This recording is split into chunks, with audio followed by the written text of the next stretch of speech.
Chapter 5, Unit 1. Accredited. Được thừa nhận. Artistic. Thuộc về nghệ thuật. Asset. Tài sản. Assignment. Chuyển nhượng. Authorized use. Việc sử dụng hợp pháp.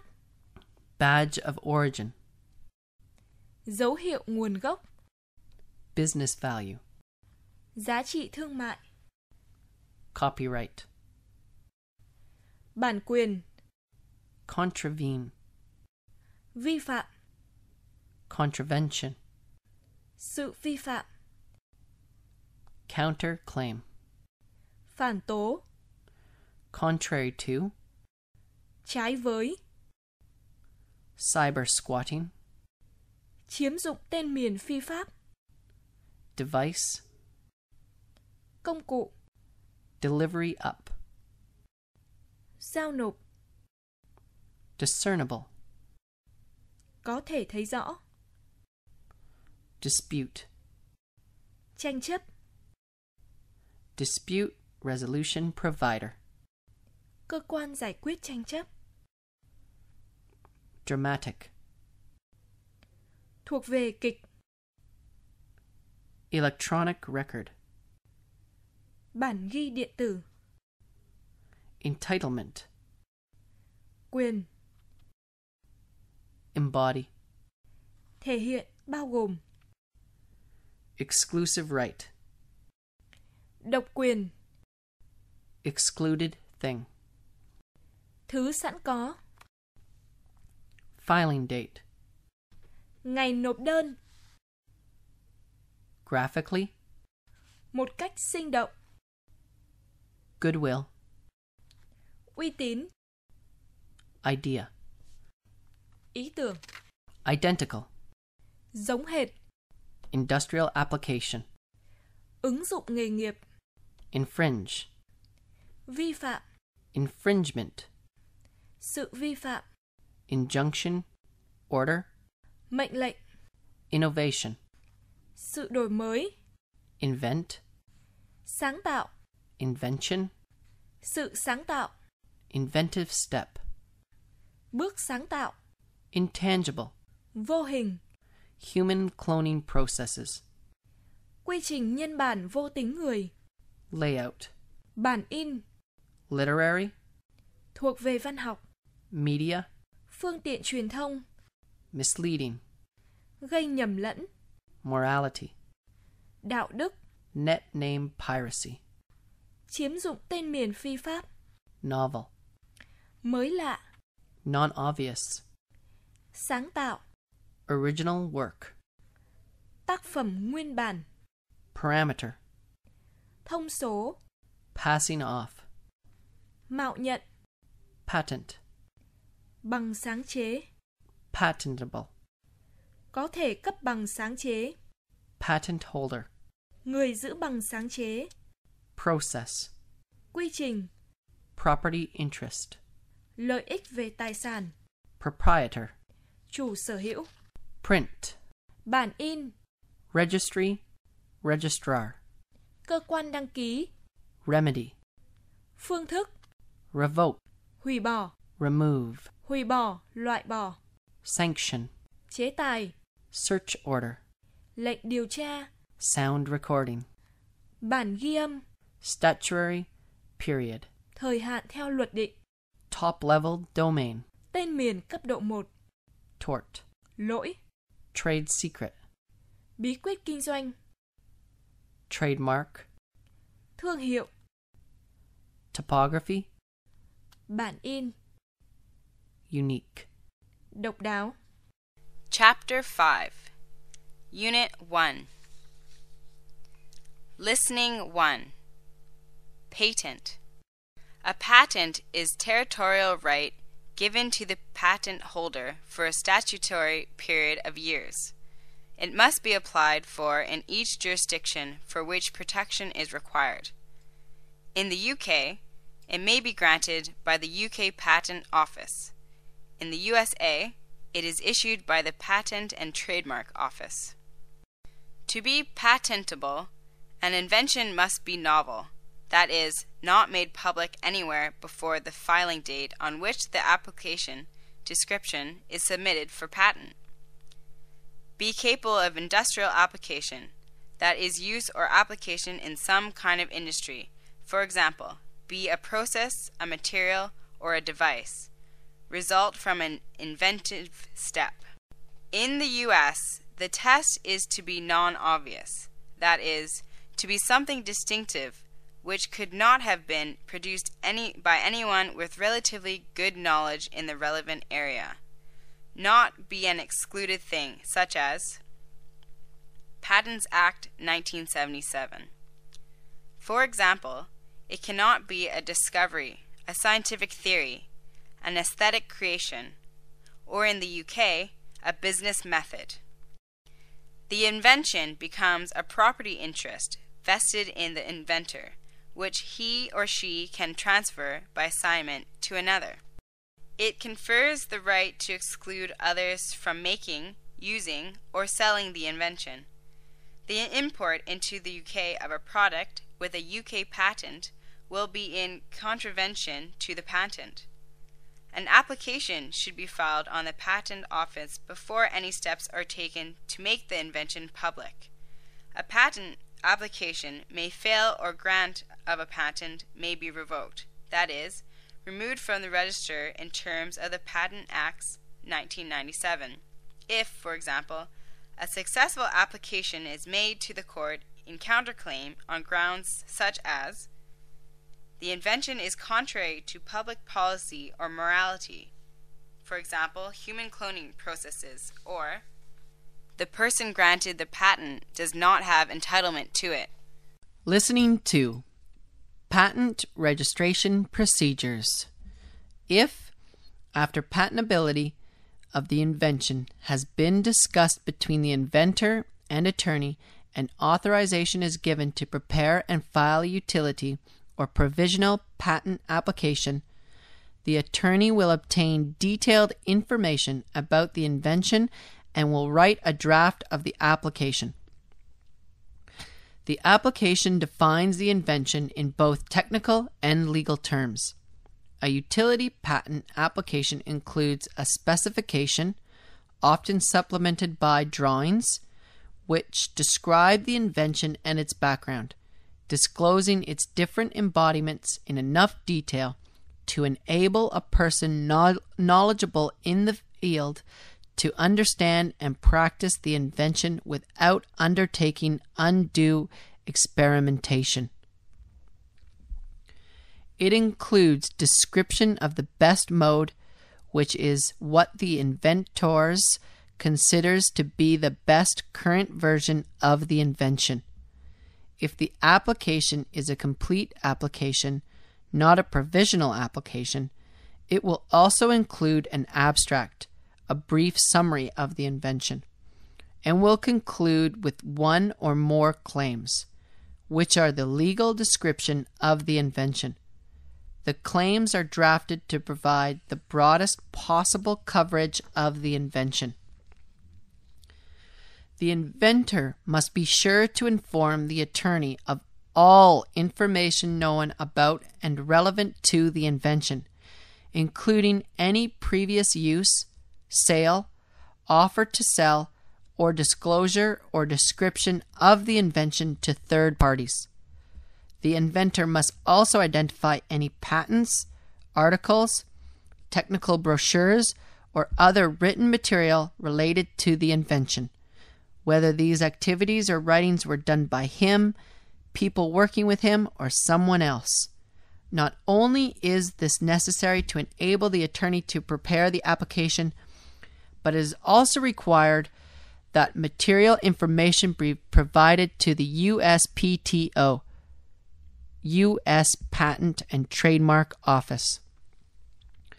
The attorney will then prepare the final application for review and signature. Once completed and signed, the application is filed with the USPTO. An official serial number and filing date will be given the application after its receipt, and the USPTO will provide notification of the information within 2 to 3 months of filing. The action will state when response is due. The attorney will notify the inventor of each action and will discuss the procedure and fee for an appropriate response to the examiner's technical statements and legal rulings. The response may include both revisions, amendments, to the application, perhaps to redefine the invention, and explanations and argument remarks to the examiner. If a response is filed, the examiner will, within a few months, again review the application. The examiner may then accept the arguments of the response, reiterate and make final and previous ruling, or issue a new ruling. Sometimes there may be 2 or more rounds of correspondence with an examiner before the examiner's final decision is reached. In our experience, more than 80% of the applications we file ultimately issue a patent. If the examiner is ultimately persuaded that the invention is sufficiently different from prior inventions, the application will be allowed. Following allowance of the application, the USPTO requires payment of a substantial issue fee before printing and issuing a patent. The time for allowance to issuance of the patent is usually about 4 to 8 months. Unit 2. Authorities. Cơ quan có thẩm quyền. Aggravated. Tăng nặng. Bona fide. Thực sự, ngay tình. Cash reward. Khoản tiền thưởng. Code. Mã. Credit card. Thẻ tín dụng. Cross border. Xuyên biên giới. Cybercrime. Tội phạm tin học. Customer. Khách hàng. Destructive. Có tính chất phá hủy. Debit card. Thẻ chi trả bằng tiền. Disrupt. Phá hoại trật tự. Extradition proceedings. Thủ tục dẫn độ. False. Giả, sai. Financial records. Báo cáo tài chính. Launch. Tung. Law enforcement agencies. Cơ quan thực thi pháp luật. Malicious. Chú ý xấu, độc ác. Identity theft. Tội ăn cắp thông tin cá nhân. Interpol. Cảnh sát quốc tế. Immune. Miễn trừ. Offer. Đề nghị. Perpetrate. Phạm tội. Farming. Ăn cắp số tài khoản. Phishing. Ăn cắp thông tin cá nhân. Public awareness. Sự nhận thức của nhân dân. Spam emails. Thư giác. Teeth. Thẩm quyền. Unauthorized. Bất hợp pháp. Virus. Virus. Worm. Sâu. Withdrawal. Rút tiền. Unit 2. Listening 1. International cyber crooks have found a new way to rip off the public. Fraudsters find it surprisingly easy to operate credit card scam, fraud, over the internet. Phishing tricks consumers into providing confidential details in response to spam email. Although banks have been raising public awareness of the practice by placing warnings on websites, some customers are still taken in by spam emails inviting them to disclose account information. But phishing is no longer as effective as it was, so fraudsters have developed farming, which does not involve spam email and is harder to detect. The scam redirects users to fake sites when they try to access their bona fide bank website. A customer logs on, normally using the address stored in his or her favorites folder, to what looks like the bank's internet banking site. but the customer is actually redirected to the fraudster's site. The fraud is no longer limited to bank accounts.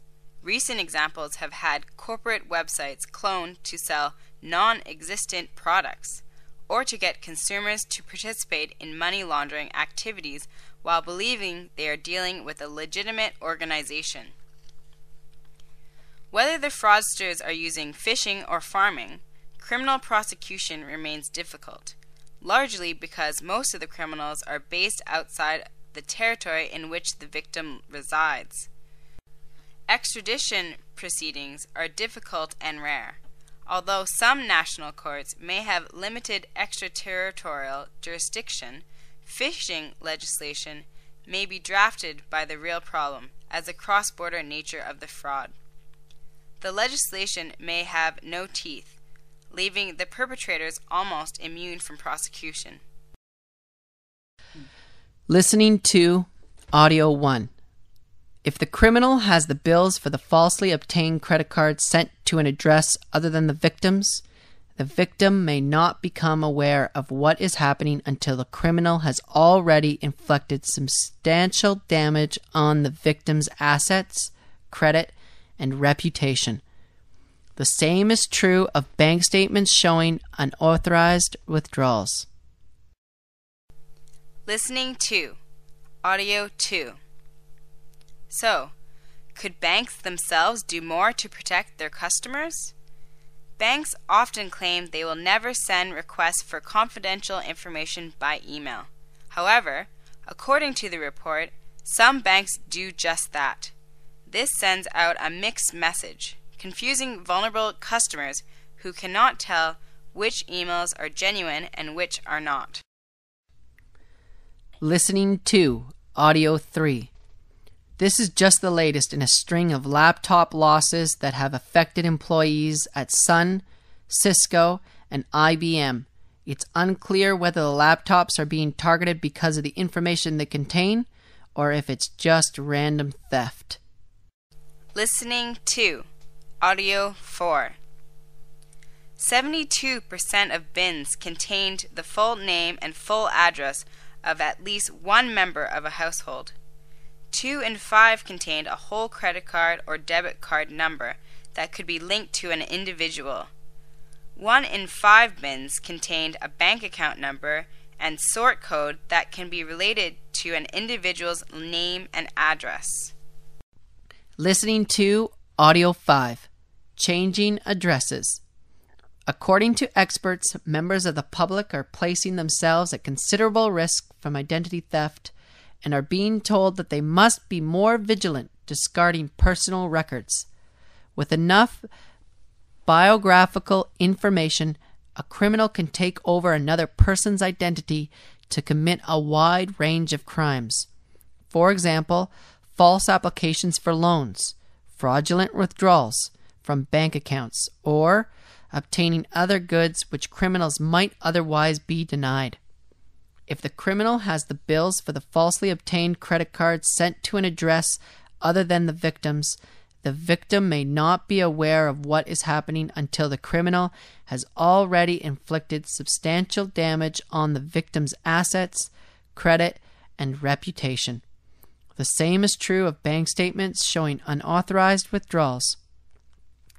If you think you may be the victim of identity theft, you should place a fraud alert on your credit report as soon as possible.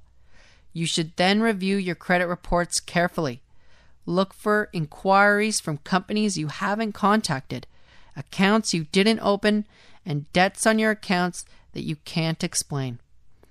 Once you have placed a fraud alert on your credit report, potential creditors must use what the law refers to as reasonable policies and procedures to verify your identity before issuing credit in your name.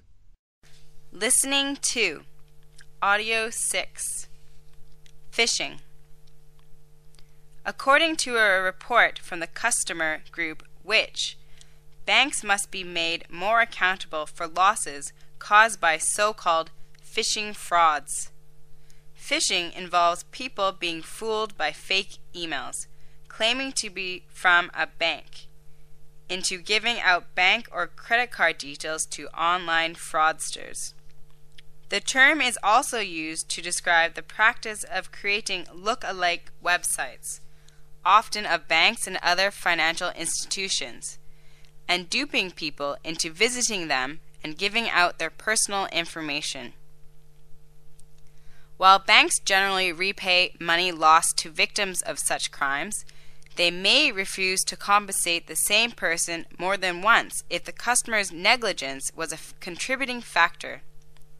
So, could banks themselves do more to protect their customers? Banks often claim they will never send requests for confidential information by email. However, according to the report, some banks do just that. This sends out a mixed message, confusing vulnerable customers who cannot tell which emails are genuine and which are not. Listening to Audio 7, Theft. Fidelity Investments have reported the loss of a laptop containing sensitive employee information on 196,000 current and former Hewlett-Packard employees. The employees were told this week that they are at risk of identity theft and that they should take steps to protect themselves. This is just the latest in a string of laptop losses that have affected employees at Sun, Cisco, and IBM. It's unclear whether the laptops are being targeted because of the information they contain or if it's just random theft. Fidelity has good news for those affected. It appears the data was encrypted and the encryption key has expired on the machine, making the data more difficult to extract. Listening to Audio 8. Bin rating. A shocking new survey has revealed the potential extent of bin rating by British fraudsters. The report shows how easy it is for ID thieves to obtain personal information from household rubbish. An examination of the contents of 400 domestic bins found that 72% of bins contained the full name and full address of at least one member of a household. 2 in 5 contained a whole credit or debit card number that could be linked to an individual. 1 in 5 bins contained a bank account number and sort code that can be related to an individual's name and address. In the U.S., the practice has been recognized as a real risk to consumers and businesses for many years. 9.9 million Americans have been the victims of identity theft, at an average cost per person of $5,000. Unit 3. Abstract. Bản tóm tắt. Action. Quy trình. Analogous. Tương tự. Authorization. Sự cho phép. Circumvent. Tránh. Constrained. Gượng ép. Current. Hiện tại. Copyleft. Không có bản quyền. Copy free. Được sao chép. Cross license. Cấp phép chéo. Debatable. Có thể tranh cãi. Default. Ngầm định. Digital form. Hình thức kỹ thuật số. Disclaimer. Sự từ bỏ. Embodiment. Sự thể hiện rõ ràng. Experimentation. Việc sử dụng các kiểm tra khoa học. Extent. Phạm vi. Filing date. Ngày nộp đơn. Human cloning processes. Quy trình nhân bản vô tính người. Imply. Ngầm định. License. Giấy phép, cấp phép. Minimal. Tối thiểu. Modified. Sửa đổi. Non-exclusive. Không độc quyền. Official. Chính thức. Permissive. Được phép. Patentability. Khả năng được cấp bằng. Reciprocity. Sự tương hỗ, quan hệ qua lại. Redistributor. Tái phân phối. Reiterate. Nhắc lại, làm lại. Requirement. Yêu cầu. serial number, số series, specification, bản mô tả chi tiết, source code, mã nguồn, substantial, lớn, nhiều, technical, thuộc về chuyên môn, kỹ thuật, undue, không đúng đắn, utility, tính tiện dụng, ultimately, cuối cùng, version, phiên bản, warranty. sự bảo hành, bảo đảm. Unit 3, Listening 1, Exclusion and Limitation Clauses of a License. As with any other contract, the license will contain express terms. These must, however, be interpreted against a background of statutory regulation. The licensor cannot contract out of these, although the standard terms of some software licenses may claim or profess to limit the liability of the supplier for loss or damage arising from the use of the software. The extent to which such clauses will be successful depends upon the loss in respect of which a claim is made, and whether or not negligence is involved. As you're aware, it's not possible to exclude liability for death or injury due to negligence. Software licenses differ crucially from other copyright permissions in that statutory regulation, which has been developed alongside the developing technology, has restricted the extent to which the permissions may control use. For example, the Copyright, Computer Programs, Regulations 1992 and the Copyright and Related Rights Regulations 2003 confer right upon licensees which cannot be contractually excluded. Listening 2. Comparisons with free software licenses. A free software license grants users of that software the rights to modify and redistribute the creative works and software, both of which are forbidden by the defaults of copyright, and generally not granted with proprietary software. These licenses typically include a disclaimer of warranty. Copyleft also include a key addition provision, which must be accepted in order to copy or modify the software that requires that user to provide source code for the work and to distribute his or her modifications under the same license. Part 2. A permissive free software license is a class of free software license with minimal requirements about how the software can be redistributed. This is in contrast to copyleft licenses, which have reciprocity, share-alike requirements. Both sets of free software licenses offer the same freedoms in terms of how the software can be used, studied, and privately modified. A major difference is that when the software is being redistributed, either modified or unmodified, permissive licenses permit the redistributor to combine the licensed material with other licensed terms, potentially adding further restrictions to a derived work, while copyleft licenses do not allow further restrictions, among other possible differences. The term permissive, as applied to software licensing, is sometimes debatable in terms of specific terms and requirements, and occasional references to very weakly copyleft as permissive. A more narrowly constrained term related to permissive licensing is copy-free, which implies distinct license term requirements analogous to, but different from, those of free software.